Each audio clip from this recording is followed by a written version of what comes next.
धोखेबाजों का गुरु। कहानी को लाइक कीजिए, शेयर कीजिए और सब्सक्राइब करना ना भूलिए। रास्ते में फिर एक बार उसकी उसी बूढ़ी से मुलाकात हुई। हिंदबाद का उतरा हुआ चेहरा देखते ही बूढ़े बाप गई कि कुछ अनहोनी ज़रूर हो गई है। व्यापारी ने अपना दिन भर का सारा किस्सा सुनाया। बेटे, इस नगर के लोग बड़े पापी हैं। मैंने पहले ही तुम्हें चेतावनी दी थी, फिर भी तुम धोखे में आ ही गए। इस नगर में चंदन की लकड़ी के एक टुकड़े का दाम 10 अशरफियाँ है। तुम्हारे पास का चंदन बिकने पर तुम्हें बहुत सारा सोना मिलना चाहिए था। खैर, कोई बात नहीं, जो हुआ सो हुआ। अब भी सही, तुम मेरे कहने अनुसार करोगे तो तुम्हारा घाटा बहुत कुछ वसूल हो सकता है। संध्या के समय तक अगर तुम नगर द्वार पर पहुंच जाओगे तो वहाँ की निर्जन जगह पर तुम्हें एक अंधा साधु दिखाई देगा। वास्तव में वह साधु नहीं, इस नगर के धोखेबाजों का वह गुरु है। अंधेरा फैलते ही सभी धोखेबाज उसके पास जाकर उससे सलाह मशवरी करते हैं और अपनी दिन भर की धोखाधड़ी का वृत्तांत उसे सुनाते हैं।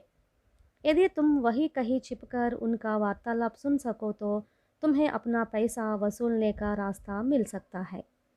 अंधेरा फैलने के पहले ही व्यापारी नगर द्वार की ओर चल पड़ा। द्वार के बाहर बूढ़ी के कहे अनुसार एक अंधा साधु एक पत्थर से सटक कर समाधि स्थित सा बैठा दिखाई दिया। हिंदबाद बिना आहट किए उस पत्थर के पीछे ही छिप गया।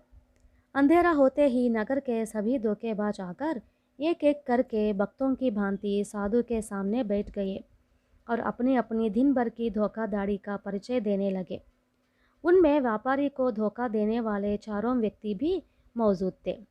हर एक समाचार सुनने के बाद साधु उनकी अक्लमंदी की आलोचना करने लगा। सारी आलोचना हिंदबाद ने सुन ली। उनमें से एक ने कहा, स्वामी, आज एक परदेसी व्यापारी से मैंने बहुत सी सस्ते दामों में चंदन की लकड़ी खरीदी है। किस भाव से? साधु ने पूछा। चंदन के वजन की कोई भी चीज़ व्यापारी मांगे उसे देने की शर्त पर लकड़ी खरीदी है, धोखेबाज ने उत्तर दिया। इससे व्यापारी का ही ज़्यादा लाभ होगा, साधु ने कहा। स्वामी, आप यह क्या कह रहे हैं? अगर वह चंदन के वजन का सोना भी मांगे तो भी मेरा ही लाभ होगा ना? धोखेबाज ने कहा। वह तो है, मगर उसने अगर चंदन के वजन की मक्खियाँ मांगी, जिनमें से आधी नगर मक्खियाँ और आधी मादा मक्खियाँ मांगी तो तुम्हारी हालत क्या होगी? साधु ने पूछा। इस पर वह धोखेबाज निराश होकर वहाँ से चला गया। इसके बाद काना आदमी आगे आकर बोला, स्वामी, मैंने आज एक परदेसी व्यापारी को खूब फंसाया है। मैंने फरियाद की कि इसी आदमी ने मेरी आंख फोड़ डाली है। शर्त के अनुसार या तो वह व्यापारी अपनी एक आंख दे या अपनी सारी संपत्ति दे दे। तुम तो निरे मूर्ख हो। वह व्यापारी तुमको बड़ी आसानी से चकमा दे सकता है। तुमने जो शर्त रखी है उसको सत्य साबित करने के लिए वह अगर यह कहे कि वह अभी तुम्हारी बात पर विश्वास करेगा कि जब तुम्हारी एक आंख और उसकी एक आंख तराजू में लगाकर तौलने पर दोनों आंखें बराबर के वजन की होनी चाहिए, तब तुम्हारी हालत क्या होगी? तुम्हारी तो दूसरी आंख भी जाती रहेगी और तुम बिल्कुल अंधे बन जाओगे। उसकी तो एक आंख बची रहेगी ना? साधु ने कहा। इस पर काना झलाकर वहाँ से चला गया। इसके बाद मोची बोला, स्वामी, आज एक परदेसी ने मुझसे अपनी एक चप्पल दुरुस्त करवाई और बदले में मुझे खुश करने का वचन दिया है। मैं उसकी सारी संपत्ति मांगकर उसे भिखारी बना दूंगा। वह व्यापारी तुम्हें एक कौड़ी भी नहीं देगा।